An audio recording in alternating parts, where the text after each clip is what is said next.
I need to tell you something, and it's going to sting a little. You know that friend who always says yes, the one who volunteers for everything, covers extra shifts, and somehow makes everyone else's problems her emergency? The one who responds to every text in 30 seconds but hasn't had 30 minutes to herself in months? That friend is disappearing. Day by day, yes by yes, she's abandoning herself so completely that she doesn't even remember what she wants anymore. And if you're thinking, oh no, that's me, well, we need to talk.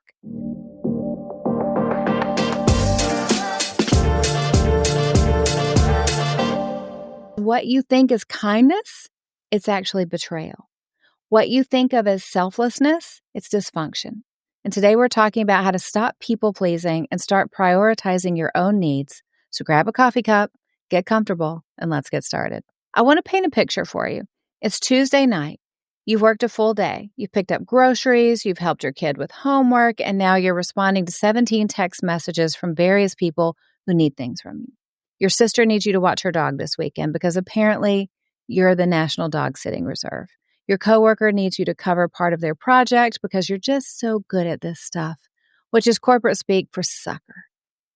Your friend needs advice about her relationship drama again, and so on and so on and so on. You want to say no to all of it. Your body is screaming for rest louder than a toddler having a meltdown in Target. But instead you find yourself typing, of course, happy to help, while watching your soul leave your body through the phone screen. It's like death by 1,000 yeses. Here's the real truth. You're not being nice. You're being dishonest. You're acting like everyone else's time is precious while yours is apparently free to whoever asks. Here's what I've learned through the years. The smartest, most capable women are often the absolute worst at honoring our own needs. We're like emotional Navy SEALs when it comes to other people's problems, but we treat our own needs like they're optional. They're just optional premium features that we can't really afford. But today I want to talk about how understanding people-pleasing will be a game changer for you, because sometimes you have to completely lose yourself to remember who you actually are. So let's talk about why this happens. Why do smart, successful women consistently put everyone else's needs before their own? There's 3 main reasons, and I'm guessing at some of them, but I guarantee you'll recognize yourself in at least one of them. Number 1 is survival conditioning. Many of us were taught that love is earned through sacrifice, that being low maintenance makes us lovable. We learned early on that good girls don't ask for much, we don't complain, and we definitely don't have any inconvenient needs. We were basically trained to be like tiny martyrs, right? Imagine tiny martyrs and Mary Janes. We internalize the message that love is conditional, that we have to earn our place by being useful or helpful, or above all, not difficult. Second thing that adds into this, emotional safety. Here's the real truth. We'd rather carry silent resentment than risk one uncomfortable conversation most of the time, unless you're an Enneagram 8. If you're an Enneagram 8, that is not a problem for you. Saying no for the rest of us feels dangerous, so we overfunction to keep the peace. We've convinced ourselves that harmony at any cost is better than honesty that could rock the boat for everybody. But here's the truth that I want you to understand. You can trade truth for harmony, but all it buys is internal chaos. You think you're keeping the peace, but you're actually creating a war inside yourself. Your body keeps the score of every yes you don't mean, every boundary that you didn't set, and every time you chose their comfort over your well-being. We've made conflict the enemy, when really healthy conflict is just 2 people being honest about their needs at the same time. But we'd rather set ourselves on fire than risk someone being mildly inconvenienced by our honesty. Third factor that plays into this is identity confusion. This one may really hit hard for some people. We think that if we're needed, we'll be valued. But being constantly needed just makes you perpetually exhausted, like being everyone's emotional 911 service with no time off. We've convinced ourselves that our worth comes from our usefulness, that the best way to show we care is just to disappear entirely and let everyone else's needs take center stage. But that's not love. That's emotional self-harm with a pretty bow on top. And you know what's really fascinating? The more indispensable we make ourselves, the more resentful we become. We create these elaborate systems where everyone depends on us, and then we're shocked when we feel trapped.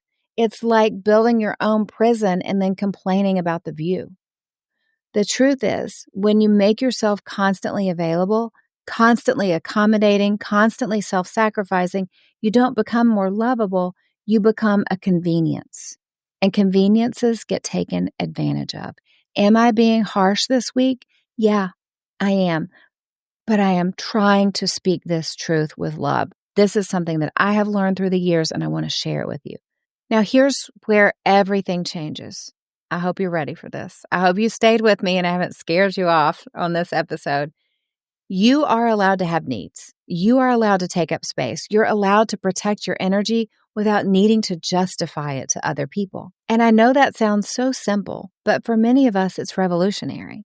We've spent so long believing that having needs makes us selfish that we've forgotten this basic truth. You're human, and humans have needs. It's not a character flaw, it's biology. It is the way God built us. Here's some science that's going to blow your mind. Your brain doesn't prioritize what you don't name. When you ignore your needs, your nervous system goes into overdrive. And that's when anxiety and fatigue and resentment sneak in like uninvited house guests who never leave. Think about it this way. Your nervous system is like a smoke detector. When your needs aren't being met, it starts beeping. Quietly at first. Maybe some irritability, a little fatigue. But when you keep ignoring it, it gets louder. So anxiety, insomnia, those things pop up. That weird rage that comes out of nowhere when someone asks you to do one more tiny little favor, right? The more you override your needs, the more your body and emotions will override you. Your system will find a way to get your attention, even if it has to do a full stage revolt to do it. And this may not have happened to you, but you've seen someone else do it. Like a little tiny thing happens and all of a sudden they just lose their mind. And you're like, what is happening? It's often not about that moment, but their body has been screaming out, something is wrong. Their nervous system has been saying, something is wrong. I need you to pay attention. I need you to take care of me. But when we ignore ourselves and we stuff our emotions and we stuff how we feel, it will come out eventually. I had a client who ignored her need for rest so long that her body literally forced her to stop. She ended up with pneumonia because her immune system was so compromised from chronic exhaustion. Her body basically said, if you won't rest voluntarily, we're going to make it mandatory. But here's the good news. When you start honoring your needs, everything else will fall into place. You show up more present. You have more to give. You stop resenting people for taking what you freely offered. You become someone who gives from fullness instead of emptiness. So you understand the mechanics of it. We've gone through why this is so important and what's going on. Now, let's get practical. How do you actually start honoring your needs without becoming the selfish monster you're afraid of becoming, right? First thing, you need to get clear on what your actual needs are. I wrote about this in Remaining Youth While Raising Them, that for moms especially, if you ask a mom, what do you need right now? Most moms will go, oh, I have no idea. I haven't thought about anything I needed in years, right? So identifying what your needs are, it sounds simple, but for most of us, it's like asking someone who's been colorblind their whole life to pick out a red dress. We're so used to focusing on what everyone else needs that we've lost touch with our own requirements. We don't even know. Your energy is information in this case. I want you to pay attention to what fills you up and what empties you out, right? This isn't selfish. This is data collection about how you function best. So think about where you feel good, where you feel resentful, who you're around when you start feeling bad, or who, helps you feel full of life. Data collection. We're not passing judgment on things. We're just seeing how you feel. Second thing is I want you to start small, but I want you to start somewhere. You don't have to revolutionize your entire life overnight like you're staging a personal coup. I want you to pick one area where you consistently abandon your needs, and I want you to practice honoring your needs there. Maybe for you, it's saying no to social events that make you want to fake your own death. You know the ones I'm talking about. Or maybe it's protecting one evening a week for yourself like it's classified information. Maybe it's asking for help instead of doing everything yourself, like you've been running a one-woman show that nobody bought tickets for, that kind of life. Maybe it's just asking for help. It's revolutionary, I know, but you can do it. Third thing I want you to think about is I want you to learn to communicate your needs clearly and kindly. Most people aren't mind readers, despite what we secretly hope. Instead of hoping someone is going to notice when you're overwhelmed, which is about as effective as hoping someone will notice you need chocolate, which hello is all the time. Instead of hoping they notice, I want you to say, hey, I'm feeling stretched thin right now, and I need to step back from some commitments. See how it's clear and it's kind. It's clear in, I'm feeling overwhelmed. And what's your need? I need to step back from some commitments. And you're doing it in a really kind way. Here's something that might help. Saying no is not selfish. It is stewardship. Every yes costs you something. It costs time or energy or focus. When you say yes to everything, you're saying no to the things that matter most to you. Speaking of practical tools, I have something that can help you with this. If you go to the Uplift app, there's a new journal called Saying No, How Can I Protect My Boundaries Today? And it starts with this truth that changed everything for me. Saying no isn't selfish. It's stewardship. This journal is going to walk you through 5 powerful questions that'll help you identify what you've said yes to that now feels too heavy. It's going to help you identify what fears and guilt come up around saying no. And most importantly, what clear, kind no you need to say today to protect your time and energy. So the questions in this journal will help you get crystal clear on where you need boundaries, and it'll give you a framework to implement them with grace. Because the goal isn't to become a person who doesn't care about others. It's to become someone who cares for others from a place of fullness rather than emptiness. From learning to recognize your actual needs to implementing boundaries that protect your peace, these principles are going to help you integrate healthy self-advocacy into every area of your life. So here's what I want you to do right now. And I mean right now, while this is fresh in your mind, I want you to pick one person in your life who consistently treats your time like their personal all-you-can-eat buffet. You know who I'm talking about. Let them come to mind. The one who assumes you'll say yes before they even finish asking. The one who somehow always has an emergency that becomes your responsibility. You know the one. I want you to practice saying this phrase. I can't take that on right now. Not, I'm so sorry, but. Not, I wish I could, but. Just, I can't take that on right now. Period. Full stop. No explanation required. Magical, right? Here's the thing that will shock you. Most people will just go, okay, and they'll move on. They won't hate you. They won't think you're selfish. They'll just find someone else or figure it out themselves. It's revolutionary, right? And if they do push back, if they guilt you or act like you've personally ruined their life, congratulations. You just discovered they were never really a good and healthy friend to you. They were just someone that uses other people. Seriously. Now, remember that Saying No journal in the Uplift app that we talked about? I want you to use it today. Don't bookmark it for later. Don't add it to your mental list of things that you'll eventually do. I want you to do it now because eventually it's where dreams go to die and people pleasers go to burnout. Your needs aren't negotiable. Seriously, I want you to hear me. I want you to stop apologizing for having needs and taking up space in your own life.